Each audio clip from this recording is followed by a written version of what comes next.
हाय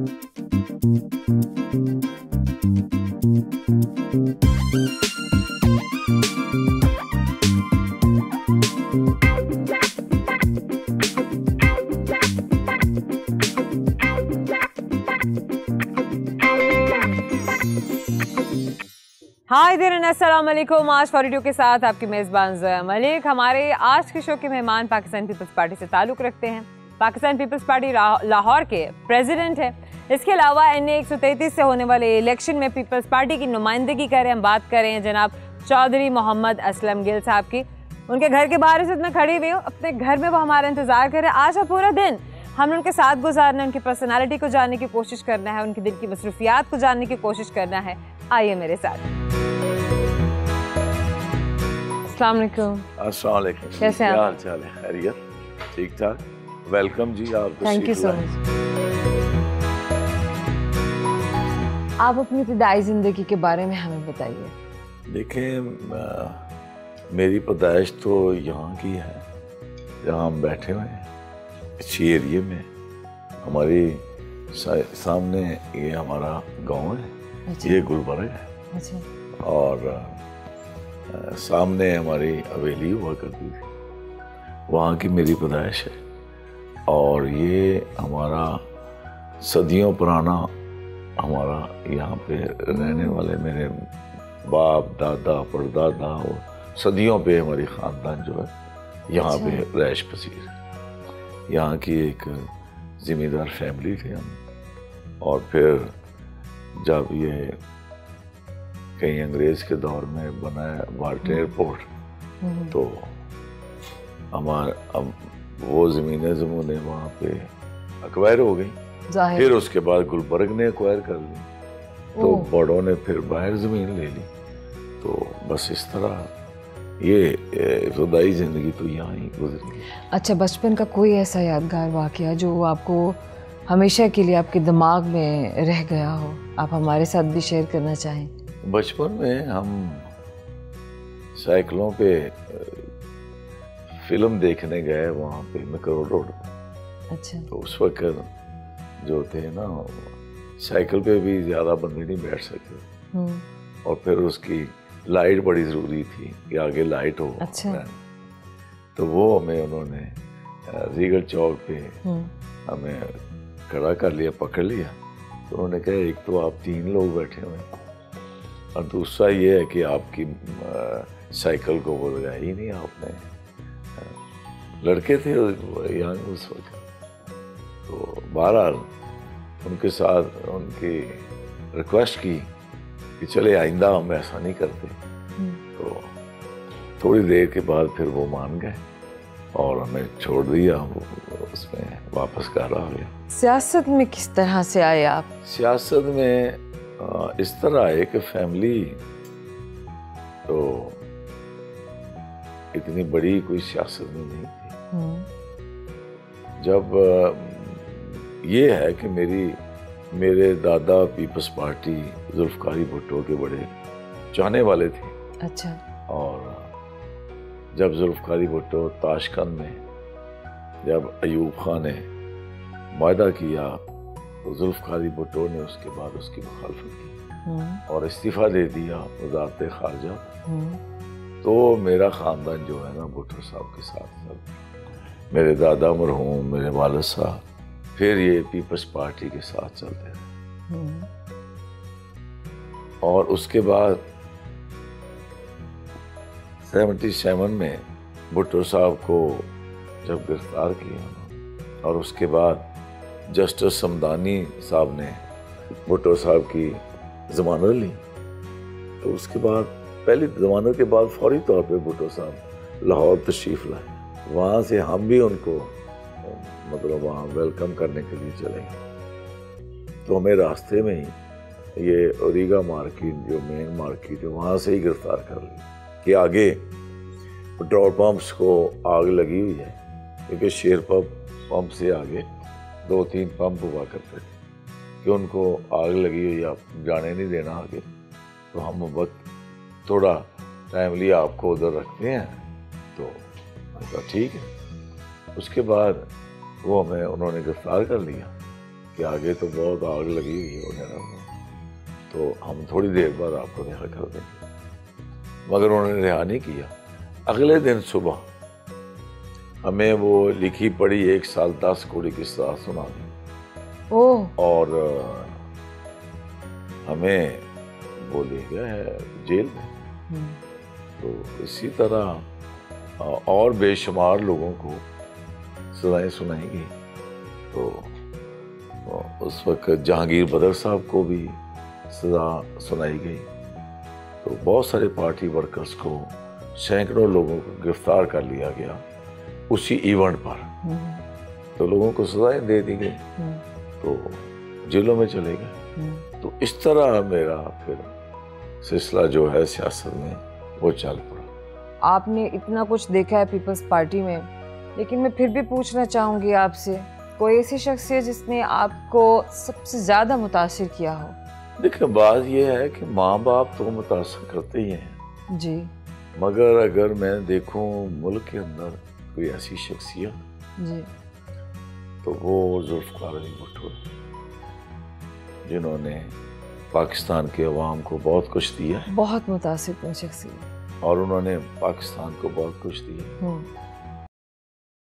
दे दी, बेशक, अपने बच्चों की भी जिंदगी दे दी। बेशक। और वो जुल्फ़िकार अली भुट्टो पाकिस्तान के लिए बहुत कुछ कर गुजरना चाहते थे जी, और बहुत कुछ किया जी। जहाँ जब पाकिस्तान 2 लख्त हुआ तो पूरी कौम जो सकते में थी, जुल्फ़िकार अली भुट्टो को जब फौज वहाँ से लेके आई तो भुट्टो साहब ने आके कौम से खिताब किया बतौर प्रेसिडेंट, ओथ लेने के बाद, तो सारी कौम को हौसला दिया, क्योंकि सबसे बड़ा हमारा हिस्सा तोड़ दिया गया, उसका बांग्लादेश बना दिया गया। वो इंडिया की भी साजिश थी, बैनुल-अक़वामी साजिश थी। सो जुल्फ़िकार अली भुट्टो ने आके कौम की क़यादत संभाली और कौम को हौसला दिया। और भुट्टो साहब ने आते ही बहुत सारी इस्लाहात की अवाम के लिए। और चूंकि भुट्टो साहब ने इससे पहले भी बहुत जद्दोजहद की मुल्क में जमहूरियत के लिए। बिल्कुल। अयूब खान के दौर में जी, जमहूरियत नहीं थी जी, एक बीडी मेंबर सिस्टम था जी। लोग खुद कोई लेडीज जेंट्स कोई वोट किसी एमएनए एमपी को वोट नहीं डाल सकते। ये भुट्टो साहब ने हक दिलवाया। उस वक्त बीडी मेंबर था, जी, जी। बीडी मेंबर को लोग वोट देते थे। 200 300 400 वोट के मुश्तमिल एक हल्का होता था। ठीक है। वो फिर आगे बड़े बड़े लोग उन बीडी मेंबर को खरीद के ठीक है। तो वोट डलवा के वो एमपी एमएनए बन जाते। तो ये जुल्फ़िकार अली भुट्टो साहब ने ये जदोजहद की जी, और इस जदोजहद में वो कामयाब हो गए। पाकिस्तान के अवाम उनके साथ चले, उनकी आवाज़ के साथ आवाज़ बने, उनके साथ कदम से कदम मिलाकर अवाम ने उनके साथ जदोजहद की। उसके बाद ये हक मिला। तो भुट्टो साहब इधर मगरबी पाकिस्तान में जीत गए। सो उन्होंने जब इक़्तिदार संभाला, उसके बाद जुल्फ़िकार अली भुट्टो ने मुस्लिम ममालिक के बहुत सारे दौरे किए, उनके पास गए। वो सऊदी अरब के शाह फैसल हों या वो लीबिया के कर्नल क़ज़ाफ़ी हों या कुवैत के हों या दुबई के शेख ज़ैद हों, तमाम इस्लामी ममालिक के सरबराहान के पास गए। आप ये बताइए, पहला इलेक्शन आपने कब लड़ा? मैंने पहला इलेक्शन ज़िंदगी में 79 में मैंने काउंसलर का इलेक्शन लड़ा गुलबर्ग से। किन मुश्किलात का सामना करना पड़ा है आपको अपने सियासत के इस करियर में? सियासत के करियर में तो इत्तेफाक की बात है कि मैंने सियासत तो मेरे घर में थी, क्योंकि भुट्टो साहब के फ़ैन थे मेरा ख़ानदान पूरा। और जब मुश्किलात तो आई 77 में शुरू हो गई कि सज़ाएँ 1 साल 10 कोड़े की सज़ाएँ हो गई। फिर मैं चला गया। फिर जब भुट्टो साहब को हैंग करने लगे फिर नज़रबंद कर लिया। फिर उसके बाद 79 में इलेक्शन आ गया काउंसिलर का, वो मैंने लड़ा। तो ये सियासत में बहुत मुश्किल आ गई। मुख्तलिफ दफ़ा मैं जेलों में गया हूँ, नज़रबंद किया गया हूँ। मुझे ज़ियाउल हक की हुकूमत ने शाही किला में रखा और वहाँ बहुत सारी ये अज़ियतें, वो बड़ा जो जुल्म उनका वो बर्दाश्त किया, ज़िंदगी मौत की जंग लड़ी शाही कला में। तो मुश्किलात तो बहुत देखी। सबसे ज़्यादा सख्ती आपने कब सही? शाही कला की जो सख्ती थी वो बहुत ज़्यादा थी। यहाँ पे कोई इंसान नहीं मिलता किसी में। एक बंदा आएगा, वो आपको उस दरवाजे के नीचे से खाना देगा, आपको 2 चपातियाँ पकड़ा देगा और आपके पास एक घड़े में पानी है। तो खुली लैट्रीन है, जहाँ वो थड़े पे आपका बिस्तर है, कंबल दिया हुआ, वहीं सामने आपका वॉशरूम है, इसको कह लें बाथरूम कह लें, और इस साइड पे घड़ा पड़ा हुआ है पानी का, बस। तो ये मैं समझता हूँ कि किसी के ऊपर तशद्दुद किया जाए, उससे ज़्यादा ये है कि आपको किसी जगह पे किसी को बंद कर दिया जाए, वहाँ पे तन्हाई में, और कोई इंसान की आपको आवाज़ भी ना आए, तो ये सबसे बड़ा तशद्दुद है।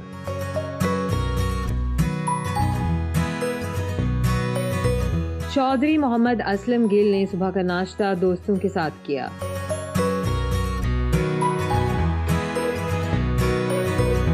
घर से पार्टी ऑफिस के लिए रवाना हुए।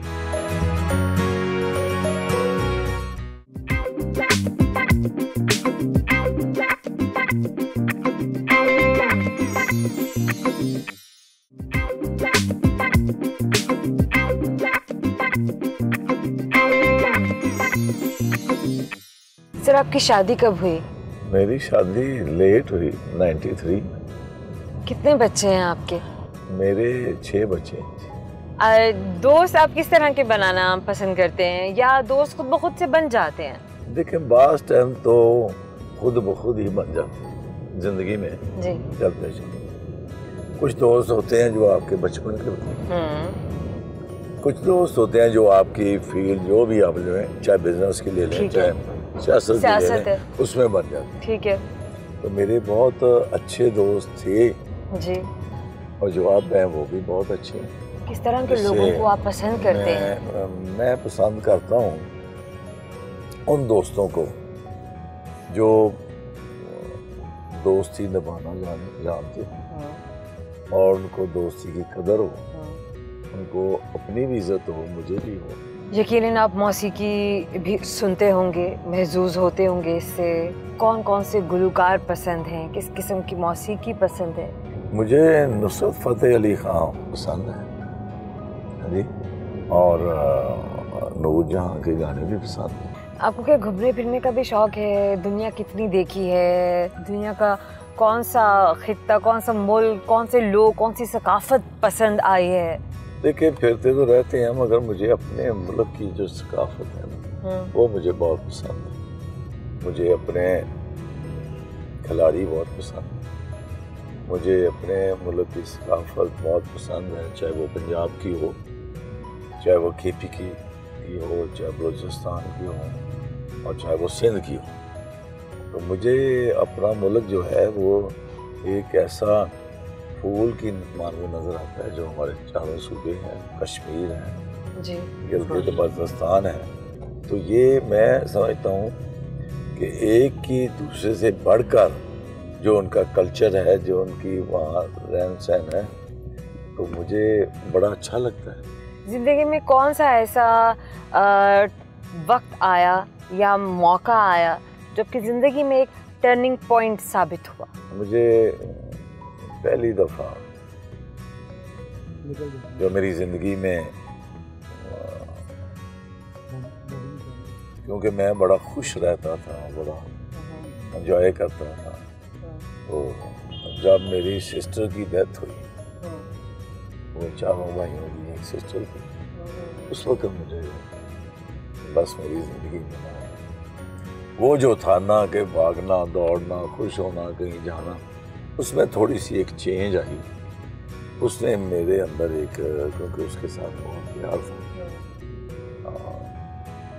उसको भी हमारे साथ बहुत प्यार, उसको मैंने महसूस किया है कि काफ़ी अरसा वो उसका असर रहा है और आज भी है। गिल साहब, बचपन में किस तरह के बच्चे थे? बच्चे शरारतें भी करते हैं, बच्चे खामोश तबा भी होते हैं। वैसे ज़्यादातर बच्चे तो शरारतें करते हैं और बिल्कुल जिसे कहते हैं ना, ज़िंदगी खुल के जीते हैं। आपने अपना बचपन किस तरह गुजारा था? शरारत तो एक हर बच्चे में एक नेचुरल चीज़, फितरी सी बात है शरारत करना जी। मगर मेरा ख्याल है कि मैं बहुत ज़्यादा शरारती नहीं। अच्छा अच्छा। मैं बहुत ज़्यादा शरारती नहीं था। अच्छा। बड़ा सिंपल था। अच्छा। छोटी मोटी शरारत जो है वो तो होती रहती है, वो होनी भी चाहिए। ठीक है। तो बच्चा होता है, वो शरारत करता है। बिल्कुल।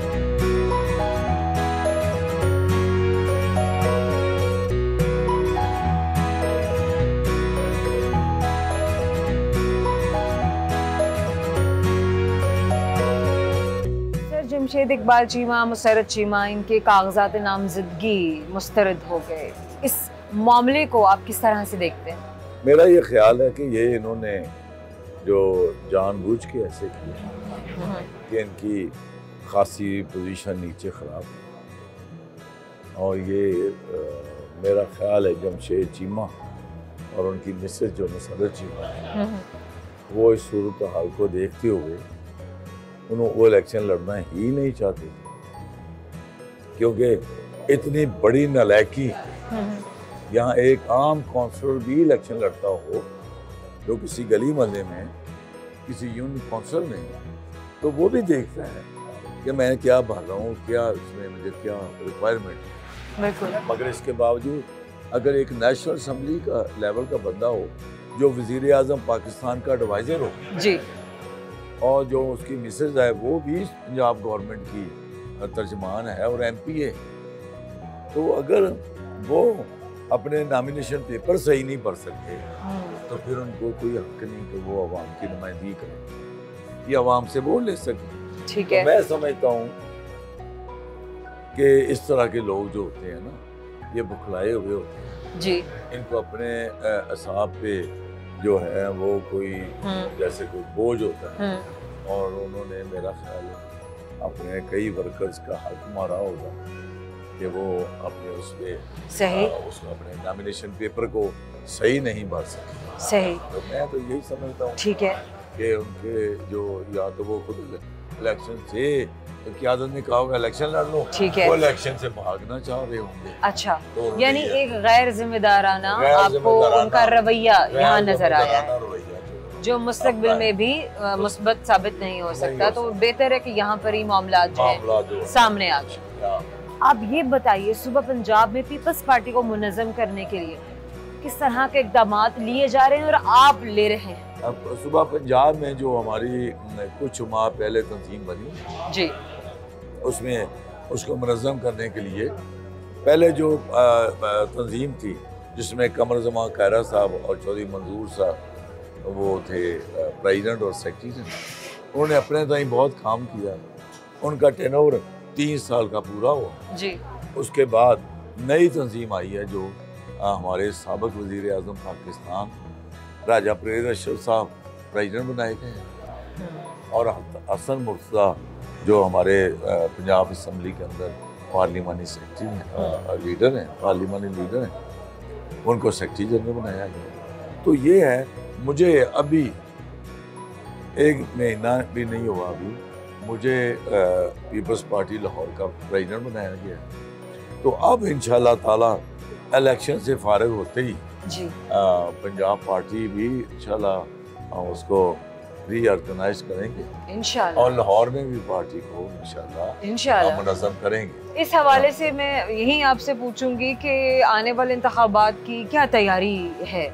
देखें, अभी तो हम ये ज़िमनी इलेक्शन लड़ रहे हैं, ठीक है, और ये माशाल्लाह हमारा ज़िमनी इलेक्शन बहुत अच्छा जा रहा है और इंशाल्लाह अल्लाह के फज़ल व करम से जो हमें नीचे से अवाम की जो हमायत मिल रही है जी, और मुझे यकीन है कि इंशाल्लाह ताला जिस तरह मेरी पार्टी लीडरशिप जनाब बिलावल भुट्टो ज़रदारी साहब इंटरेस्ट ले रहे हैं, प्रेसिडेंट आसिफ अली ज़रदारी साहब इंटरेस्ट ले रहे हैं, राजा परवेज़ अशरफ साहब, और तमाम पार्टी ऑफिस बेरर और वर्कर और यूनियन काउंसिल और हर सतह पे जो है वो हमारी ख्वातीन जो हैं पीपल्स पार्टी की वो बहुत डोर टू डोर जा रही घर, वो अपनी कंप्लेन कर रही। इसी तरह नौजवान कर रहे हैं, बुजुर्ग कर रहे हैं, हर सतह पे यहाँ पे हमारी कंप्लेन जो है अब अल्लाह के फजल करम से बड़ी मजबूत, हम बड़े मुनज़्ज़म तरीके से इसको चला रहे हैं। पीपल्स पार्टी को मजबूत और भी ज़्यादा मजबूत करने के लिए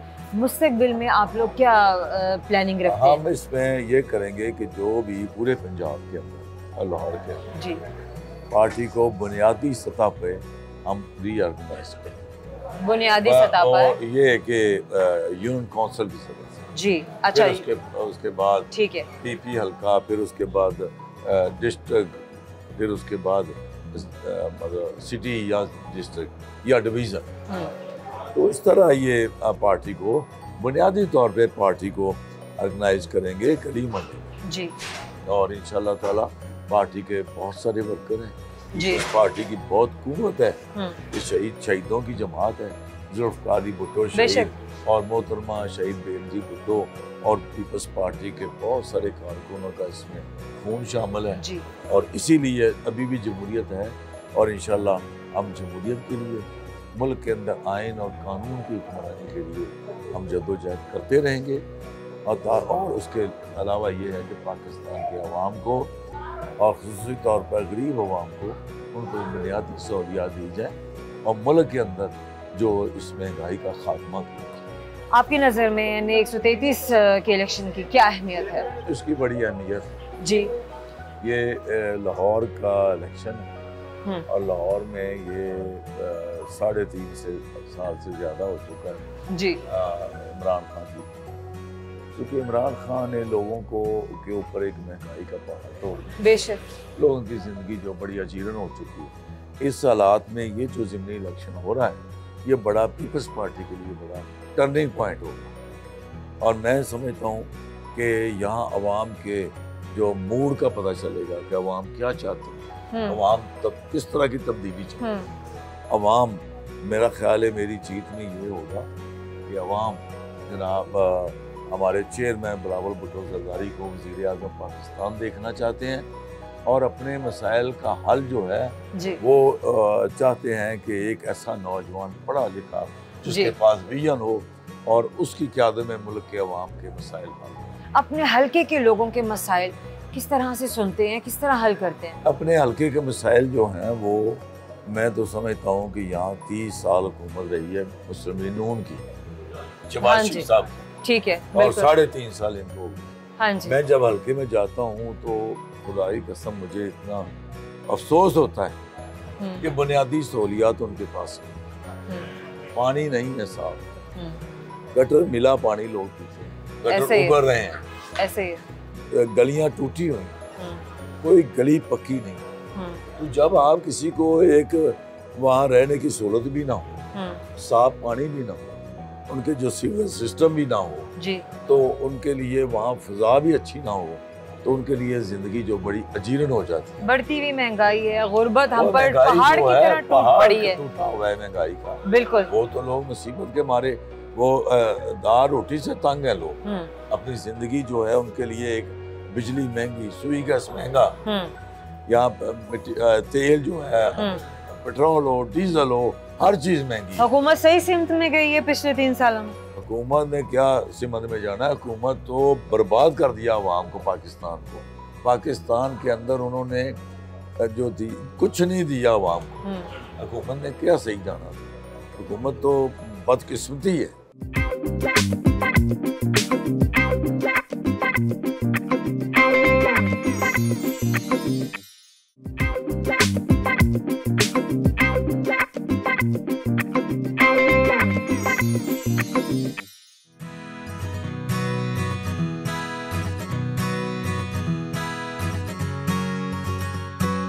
पार्टी ऑफिस में पार्टी वर्कर्स के साथ मुलाकात की और मीटिंग की।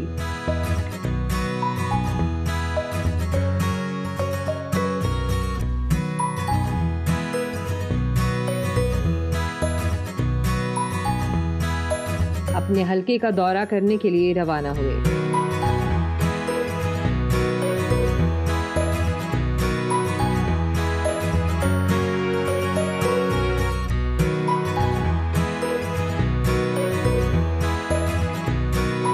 अपने हलके में मौजूद शहरी के घर गए और अकबर अली चौहान के चचा मोहसिन जाफरी के लिए फातिहा ख्वानी की।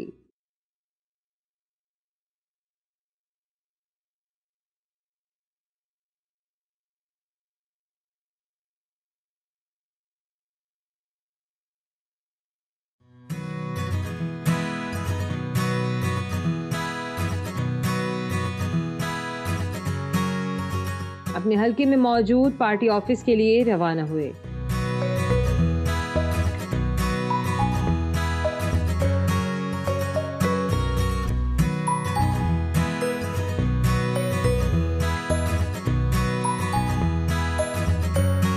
अपने हलके के जयालों का, पीपल्स पार्टी के जयालों का, इनका जज्बा, इनका वलवला, इनका पैशन इस पार्टी के लिए बढ़ाने के लिए, मजबूत बनाने के लिए किस किस्म के इक़दाम आप ले रहे हैं? देखिए, बात यह है कि ये पाकिस्तान पीपल्स पार्टी एक ऐसी जमात है जिसके जयाले ना मार्शल से डरते हैं, ना किसी डिक्टेटर से डरते हैं। ये मैं अभी आपको, जब हमारी गाड़ी मुड़ रही थी, चौधरी गुलाम हुसैन साहब वहाँ आपको लेने गए हुए, तो मैंने कहा आपको कि ये फाउंडर्स में से है। जी, आपने तो इस तरह के जयाले जिन्होंने अपनी ज़िंदगी इस पार्टी के लिए दे दी। हाँ जी। तो ये भुट्टो साहब के बाद शहीद बेनज़ीर भुट्टो साहब के साथ, उसके बाद ये प्रेसिडेंट आसिफ अली जरदारी साहब चेयरमैन बने, उसके बाद जनाब बिलावल भुट्टो जरदारी साहब पीपल्स पार्टी के चेयरमैन बने। तो वर्करों का जो जोश जज्बा है ना, ये दीदनी है। और मैं समझता हूँ, जैसे मैं आपके साथ पहले बात कर रहा था कि जुल्फ़िकार अली भुट्टो एक जिस्म ही नहीं था, जुल्फ़िकार अली भुट्टो एक तहरीक थी। और तहरीक जो है, जिन्होंने जुल्फ़िकार अली भुट्टो को फांसी दी, चाहे वो जनरल ज़िया था या बैनुल-अक़वामी साजिश थी, तो जुल्फ़िकार अली भुट्टो को उन्होंने कहा कि एक बॉडी है, उसको फांसी दे दो, उसको दफन कर दो, तो पीपल्स पार्टी भी दफन हो जाएगी। भुट्टो दफन नहीं हुआ, भुट्टो तो एक तहरीक है, वो जिंदा है और वो चलती रहेगी। क्योंकि इसलिए कि जुल्फ़िकार अली भुट्टो को जिन्होंने कहा था कि उसको दफन कर देंगे, तो बेनज़ीर भुट्टो शहीद आ गए। बेनज़ीर शहीद के बाद बिलावल भुट्टो जरदारी आ गया। तो ये तो सलसल एक जारी है। और पीपल्स पार्टी के जो कारकुन है वो भी चल रहे हैं। यहाँ कोई लालच नहीं है, यहाँ कोई इस तरह का बेनिफिट नहीं है, कोई तनख्वाह नहीं है। ये तो सेक्रीफाइस करते हैं जो लोग। आज जो हम यहाँ पे हाजिर हुए हैं, इनके पास इन्होंने मेहरबानी फरमाई है। यहाँ ये लोकल हैं। यहाँ मुझे बड़े जलसे से यहाँ आने में खुशी है कि जिन्होंने यहाँ पे आज, क्योंकि इस एरिए का जो वोट है बड़ी अहमियत का हामिल है। और मैं समझता हूँ कि आज ये जो इस तरह की जो मीटिंग हो रही है जलसे के अलावा, मैं समझता हूँ कि ये लोग जो हैं वो उनकी तहरीक जो है वो ज़हनी तौर पर जाग चुके हैं। वो देख चुके हैं कि 30 साल हुकूमत मियां नवाज शरीफ की और शहबाज शरीफ की, तो उसने क्या दिया। और उसके बाद 3.5 साल से ये नाम नहाद वज़ीर आज़म जो है ये है, तो उसने अवाम का जीना हराम कर दिया, यानी मतलब जिंदा दरगोर कर दिया महंगाई के अंदर। तो ये है कि लोग जो हैं, ये इलेक्शन आज का जो हमारा ज़िमनी इलेक्शन है जी, हल्का 133 का जी, और हमारा जो पीपल्स पार्टी का निशान है वो तीर का निशान है। इंशाअल्लाह ताला तीर का निशान जो है पाकिस्तान पीपल्स पार्टी के जाले और जालियों की मेहनत से और पार्टी क़यादत की जो हमारे साथ उनके वो हमारे साथ साथ चल रहे हैं। तो मैं समझता हूँ ये एक बहुत बड़ी, इस हल्के में जब इंशाल्लाह हम जीतेंगे तो ये एक सियासत में पाकिस्तान में एक टर्निंग पॉइंट होगा। और पीपल्स पार्टी की जो है वो गाड़ी जो है वो जीटी रोड पर चल पड़ेगी। और इस मुल्क के अंदर इंशाल्लाह अवाम की ख्वाहिशों के मुताबिक एक पढ़ा लिखा नौजवान जिसके पास विजन भी है जी, सोच भी है जी, और लेगेसी भी है शहीदों की उसके पास, इंशाल्लाह उसकी वो प्राइम मिनिस्टर पाकिस्तान बनेगा।